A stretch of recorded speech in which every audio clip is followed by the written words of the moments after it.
अस्सलामुअलैकुम viewers, online IT solution में मैं आपको खुशामदीद कहता हूँ। इस वीडियो के अंदर मैं आपको कंप्लीट डिटेल के साथ बताऊँगा कि आप SDDVR को किस तरह ऑनलाइन कर सकते हैं और SDDVR को ऑनलाइन करने के लिए आपको कौन कौन से स्टेप से गुजरना होता है। फाइनली आजकल जो HDDVR आ रहे हैं उनके अंदर क्या शॉर्ट टर्म्स हैं, तो आप किस तरह से HDDVR को ऑनलाइन कर सकते हो।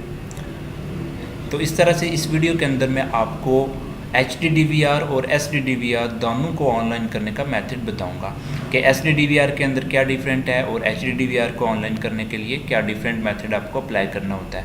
SDDVR को ऑनलाइन करने के लिए आपने सबसे पहले ये देखना होता है कि आपने जो SDDVR को IP एड्रेस दिया हुआ है, क्या वो IP एड्रेस आपके राउटर के पास अवेलेबल है भी या नहीं। आप यहाँ पे पिक्चर के अंदर देख सकते हैं, जैसे मैंने SDDVR के अंदर 192.168.1.25 दिया हुआ है। अब हम चेक करते हैं क्या ये IP एड्रेस जो हमने DVR को दिया हुआ है ये राउटर के पास अवेलेबल है भी या नहीं। अगर ये IP एड्रेस राउटर के पास अवेलेबल होगा तो किस तरह इसको चेक किया जाता है। तो सबसे पहले आपने यहाँ पे रन बॉक्स ओपन करना है और यहाँ पे आपने आके CMD टाइप करना है।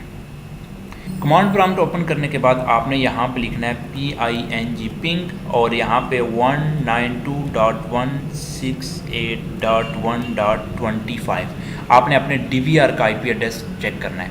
अब यहाँ पे जो पिंग की कमांड दी जाती है, ये कमांड बेसिकली यहाँ से राउटर रिक्वेस्ट भेजता है आपके DVR को, और DVR अगर आपके राउटर के साथ कनेक्ट है और अगर ये IP एड्रेस उसने एक्सेप्ट किया हुआ है तो DVR वापस रिप्लाई करेगा राउटर को। अगर वो रिप्लाई सक्सेसफुली हुई तो हमें 64 या 128 के अंदर रिप्लाईज मिलेंगे, और अगर वो कम्युनिकेशन या वो रिक्वेस्ट सक्सेसफुल ना हुई तो हमें अनरीचेबल या रिक्वेस्ट आउट ऑफ टाइम या कुछ इस तरह के एरर्स हमें मिलेंगे। तो यहाँ पे हमने IP टाइप करना है DVR का और यहाँ पे इंटर कर देना है।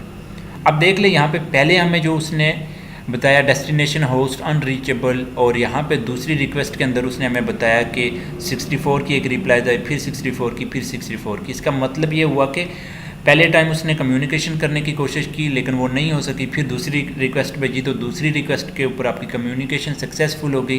तो अब आप यहाँ पे आप इंटर करके दोबारा करोगे तो देखना आपको वापस वो जो है ना सक्सेसफुल की चारों रिप्लाईज जो है ना मिलेंगी। तो इस तरह यहाँ पे ये बात श्योर हो गई है कि हमारे DVR और राउटर की आपस में कम्युनिकेशन सक्सेसफुल हो रही है। उसके बाद हम क्या करते हैं कि हम यहाँ से उसके बाद हम अपने राउटर के अंदर DVR की पोर्ट को कॉन्फ़िगर करते हैं। पोर्ट कॉन्फ़िगर करने के लिए आपने यहाँ से सबसे पहले CMD लिख के तो आपने सबसे पहले अपने राउटर का गेटवे चेक करना है। तो आपने यहाँ पे IP कॉन्फ़िग लिख के तो यहाँ पे आप इंटर करेंगे तो यहाँ पे आप देख सकते हैं आपके राउटर का ये गेटवे चल रहा है। ये गेटवे आपने यहाँ पे आके टाइप करना है, ठीक है, जो कि मैंने ऑलरेडी टाइप किया हुआ है। तो मैं यहाँ पे इंटर करता हूँ तो मैं राउटर के अंदर दोबारा से लॉगिन हो गया हूँ, और यहाँ से आपने एडवांस सेटिंग के अंदर आके तो नेट के अंदर और यहाँ से आपको वर्चुअल सर्विसेज मिलेगा। तो आप यहाँ पे देख सकते हैं कि मैंने मोबाइल पोर्ट ऑलरेडी यहाँ पे ऐड की हुई है। तो आपने अगर नई पोर्ट ऐड करनी है तो यहाँ से आप आके सिलेक्ट करेंगे और यहाँ से आके तो आप किसी भी पोर्ट का नाम देंगे, HTTP पोर्ट देंगे, और यहाँ से आपने इस चेक को भी इनेबल कर लेना है। और यहाँ पे आपने अपने DVR का IP एड्रेस लिखना है, और यहाँ पे आपने वो पोर्ट नंबर जो आपके DVR में HTTP पोर्ट का नंबर है वो नंबर आपने ऐड करना है। जैसे यहाँ पे मैं बिलफर्ज ये नंबर ऐड कर लेता हूँ और यहाँ पे मैं ये नंबर ऐड कर लेता हूँ। एक में TCP और एक के अंदर आपने UDP करना है। तो यहाँ पे 4567 और यहाँ पे भी आपने 4567 ऐड करके तो यहाँ से आपने इसको सेव कर लेना है। सेव करने के बाद आपने यहाँ से DMZ होस्ट में आना है और यहाँ से आके आपने यहाँ पे अपने DVR का IP एड्रेस देना है। जब आप यहाँ पे DVR का IP एड्रेस दे दें और इसको सेव कर दें तो ये सारी सेटिंग करनी है आपने राउटर के अंदर। अब आपने यहाँ पे चेक करना है कि जो पोर्ट आपने फॉरवर्ड की हैं क्या वो पोर्ट आपकी एक्टिव हुई हैं या नहीं हुई। उसके लिए आपने यहाँ पे गूगल में आना है, और गूगल में आने के बाद आपने गूगल के अंदर टाइप करना है यहाँ पे पोर्ट चेक, ठीक है, पोर्ट चेक कर लिख लें या पोर्ट चेक ऑनलाइन लिख लें। आपने यहाँ पे इंटर कर देना है और आपको यहाँ पे फर्स्ट में जो भी वेबसाइट मिले आपने उसको ओपन कर लेना है। अब इस वेबसाइट के अंदर आपने यहाँ पे आके तो अपनी पोर्ट नंबर ऐड करनी है, ठीक है। यहाँ पे आप देख सकते हैं आपको ये आईपी एड्रेस मिल रहा है। ये आईपी एड्रेस के बारे में भी आपको बताऊंगा, लेकिन पहले यहाँ पे मैं पोर्ट जैसे 3737 मैंने पोर्ट ऐड की थी, उसको मैं चेक कर लेता हूँ। अगर पोर्ट हमारी ओपन हुई तो यहाँ पे देखना ओपन का मैसेज दिया, अगर हमारी पोर्ट क्लोज़ होती तो यहाँ पे वो हमें क्लोज़ का मैसेज देता। अब आप देख सकते हैं यहाँ पे आपको एक आईपी एड्रेस बता रहा है कि ये पोर्ट जो है ना 3737 इस आईपी के ऊपर एक्टिव है यानी ओपन है। अब आपने अपने मोबाइल्स के ऊपर आके तो इस पोर्ट को ऐड करना है, ठीक है। मोबाइल के लिए वो सॉफ्टवेयर जो यूज़ होता है वो मैं आपको मोबाइल्स के ऊपर चल के प्ले स्टोर में वो सॉफ्टवेयर डाउनलोड करके तो उसके बाद ये सारी कॉन्फ़िगरेशन करना बताऊंगा। इसके अलावा मुझे एक भाई ने वीडियोस के नीचे डिस्क्रिप्शन में मुझे कमेंट्स की थी कि भाईजान अगर आपने कैमरों को मोबाइल्स के ऊपर व्यू करना है तो आपने कौन सा आईपी एड्रेस यूज़ करना है। तो आप मेरी इस बात को गौर से सुने, अगर आपने कैमरों को मोबाइल्स के ऊपर देखना है तो उसके लिए आपको दो तरह के आईपी एड्रेस यूज़ करने होते हैं। आपके पास दो तरह के चॉइस होती हैं, एक आपके पास लोकल आईपी एड्रेस होती है और एक आपके पास पब्लिक आईपी एड्रेस होता है। लोकल आईपी एड्रेस वो आईपी एड्रेस होता है जो आपने डीवीआर के अंदर कॉन्फ़िगर किया होता है।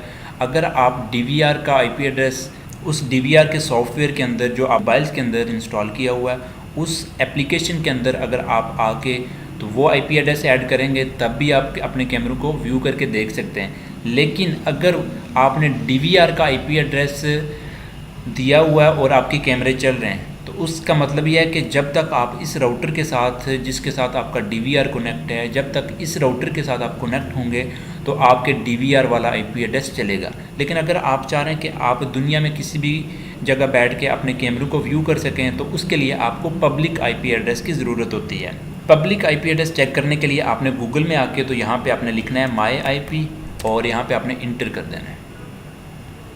आपको यहाँ पे एक पब्लिक आईपी एड्रेस मिलेगा। अब आपने ये आईपी एड्रेस यूज़ करना है जहाँ पहले आपने डीवीआर का आईपी लगाया था, वहाँ पे आपने ये आईपी एड्रेस लगाना है और ये आईपी एड्रेस लगा के तो आप अपने कैमरों को व्यू करके देख सकते हैं। और ये आईपी एड्रेस आप दुनिया में किसी भी जगह बैठ के तो जब आप ऐड करेंगे मोबाइल्स के अंदर तो आप किसी भी कोने में बैठ के मोबाइल्स को व्यू करके देख सकते हैं। अब मैं लाइव वीडियो की तरफ चलता हूँ और उस लाइव वीडियो के अंदर आपको स्टैटिक से आईपी के थ्रू भी और पब्लिक आईपी के थ्रू भी कैमरों को व्यू करके दिखाता हूँ। अच्छा जी, SD DVR की कॉन्फ़िगरेशन करने के बाद अभी हम मोबाइल्स के ऊपर मौजूद हैं। तो मोबाइल्स के ऊपर आपने सबसे पहले यहाँ पे आके तो लिखना है MEYE, ठीक है। ये आपको एक एप्लीकेशन है, जैसे ये इसको मैं ओके कर लेता हूँ तो उसके बाद आपने ये एप्लीकेशन डाउनलोड कर लेनी है। क्योंकि मैं ऑलरेडी इस एप्लीकेशन को यूज़ कर रहा हूँ तो मैं यहाँ से इसको ओपन कर लेता हूँ। ओपन करने के बाद आपने यहाँ पे लिस्ट पर क्लिक करना है और यहाँ से आपने ऐड कर लेना है अपने डीवीआर को और यहाँ से आपने अपना आईपी एड्रेस लिखना है। अगर तो आप इसी राउटर के साथ कनेक्ट हैं, आपने यहाँ पे आके तो डीवीआर का आईपी एड्रेस टाइप करना है, जैसे 192.168.1.25। उसके बाद आपने पोर्ट नंबर जैसे 3737 आपने अगर यूज़र नेम जो भी रखा होगा डीवीआर का वो ऐड करना है और डीवीआर का जो भी आपने पासवर्ड रखा होगा वो आपने यहाँ पे ऐड करना है। और उसके बाद आपने अपने चैनल सेलेक्ट करने हैं, जितने चैनल का डीवीआर होगा उतने चैनल आपने सेलेक्ट कर लेना है और यहाँ से ओके कर देना है। अब मैं यहाँ से दूसरा डीवीआर भी ऐड कर लेता हूँ और यहाँ पे मैं पब्लिक आईपी एड्रेस देता हूँ जो कि मैंने गूगल में सर्च किया था। वो आईपी एड्रेस मैं यहाँ पे ऐड करता हूँ 119.159.150.149 और इसी तरह से पोर्ट नंबर हम यहाँ पे ऐड कर लेते हैं 3737। वही डीवीआर का एडमिन और पासवर्ड हमने कोई भी नहीं रखा हुआ तो यहाँ से 4 चैनल सेलेक्ट करके तो मैं ओके कर लेता हूँ। आप देख लें यहाँ पे हमने 2 डिवाइसेस ऐड कर ली हैं। एक हमारी डिवाइस हो गई लोकल डिवाइस और एक डिवाइस हो गई पब्लिक डिवाइस। अब लोकल डिवाइस और पब्लिक डिवाइस के अंदर डिफरेंट है। जब तक आप इस राउटर के साथ कनेक्ट रहेंगे कि जिसके ऊपर आपका डीवीआर ऑनलाइन है, तब तक व्यू देखने के लिए आपने 192.168.1.25 जो कि आपने डीवीआर का आईपी एड्रेस रखा हुआ है, इससे आप व्यू करके देख सकते हैं। लेकिन जो नहीं आप दूसरे राउटर के साथ कनेक्ट होंगे या फिर आप किसी मोबाइल डिवाइस के ऊपर पैकेज वगैरह करवा के तो आप देखना चाह रहे हैं तो उसके लिए आपका ये आईपी एड्रेस फिर नहीं चलेगा।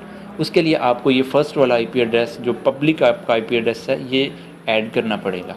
जैसे मैं यहाँ पे पहले डीवीआर वाले आईपी एड्रेस के ऊपर क्लिक करके तो यहाँ से व्यू करके चेक करता हूँ तो आप देख सकते हैं यहाँ पे हमें जो है ना इसके ऊपर भी कैमरे नज़र आ रहे हैं। और इसी तरह से मैं यहाँ से अगर बैक जाता हूँ, अब मैं यहाँ से दूसरे DVR के ऊपर क्लिक करके, तो यहाँ से इसके ऊपर मैं क्लिक कर रहा हूँ, तो देखना यहाँ पे हमें इसके ऊपर भी कैमरे चलते हुए नज़र आ रहे हैं।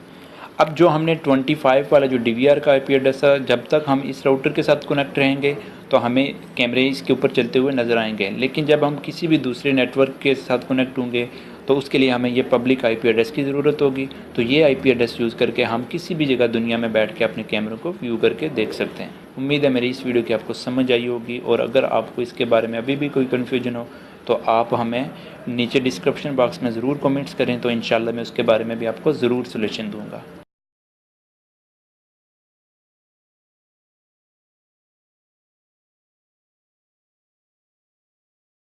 अच्छा जी, अभी हम HD DVR के ऊपर मौजूद हैं। मैं आपको यहाँ पे बताऊँगा आपने HD DVR में कहाँ पे आके तो आपने QR कोड को स्कैन करना है। सबसे पहले आपने अपने मेन मेन्यू पे आना है, यहाँ से राइट क्लिक करके, और यहाँ से अपने लॉगिन पे क्लिक कर देना है। अब आपके पास यहाँ पे एक ऑप्शन होगी P2P QR कोड, आपने यहाँ पे क्लिक करना है। आपके पास यहाँ पे 3 तरह के QR कोड शो होंगे। एक एंड्रॉयड के लिए है, अगर आपके पास एंड्रॉयड मोबाइल है और एंड्रॉयड डिवाइस है तो उसके ऊपर आप कैमरों का व्यू देखना चाह रहे हैं तो आप प्ले स्टोर से कोई भी QR स्कैनर करके तो यहाँ पे एंड्रॉयड QR कोड को स्कैन कर सकते हैं, और आपको ये बता देगा कि आपके एंड्रॉयड में कौन सा सॉफ्टवेयर चलेगा। इसी तरह से आईफोन को भी आप स्कैन कर सकते हो। उसके बाद आपके पास UUID होती है, यूनिवर्सल ID इसको कहते हैं। अगर आपने यूनिवर्सल ID देखनी है इस DVR की तो वो यूनिवर्सल ID भी आप यहाँ पे देख सकते हैं। उसके बाद देखें यहाँ पे आपके पास एक सीरियल नंबर है कि सीरियल नंबर से अगर आप अपने DVR को ऑनलाइन करना चाह रहे हो तो आप सीरियल नंबर के थ्रू भी आप DVR को ऑनलाइन कर सकते हो। बेसिकली जब आप QR कोड से स्कैन करते हो तो वो यहाँ पे आपको एक सीरियल नंबर ही देता है।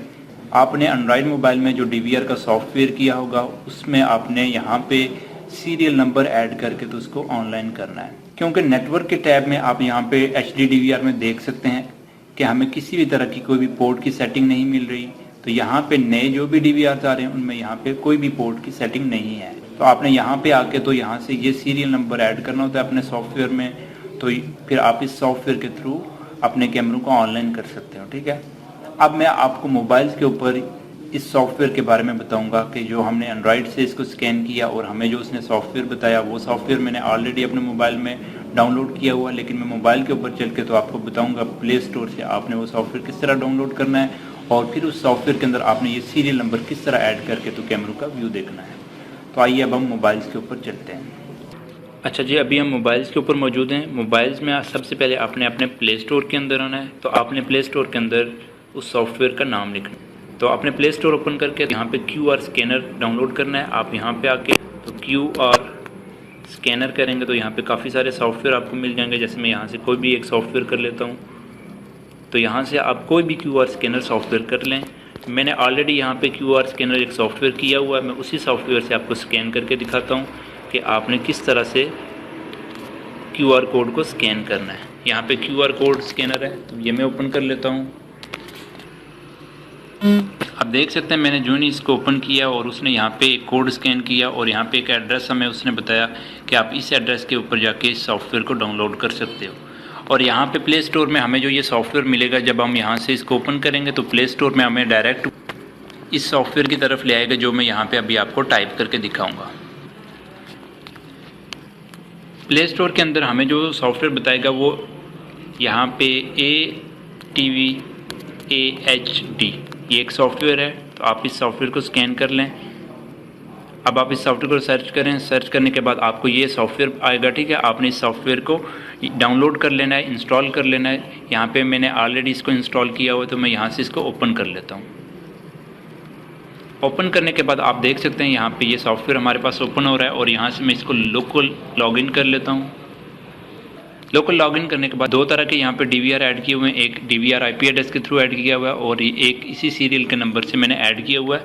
तो यहाँ से मैं सबसे पहले इन दोनों को डिलीट कर लेता हूँ। तो यहाँ से मैं आके तो इन दोनों को डिलीट कर लेता हूँ, जैसे इसको भी मैं डिलीट कर लेता हूँ और यहाँ से इसको डिलीट कर लेता हूँ और यहाँ से श्योर कर लेता हूँ। उसके बाद इसको भी सिलेक्ट करके तो यहाँ से एडिट करने के बाद मैं इसको यहाँ से डिलीट कर लेता हूँ और इसको भी मैं श्योर कर लेता हूँ। अब मैं यहाँ पे आके तो ऐड के ऊपर क्लिक करूँगा। हमने लैन सर्च करनी है, तो हमें सबसे पहले देखो यहाँ पे लेन सर्च के अंदर ये BC सीरियल नंबर दे रहा है जो हमारे DVR का सीरियल नंबर था।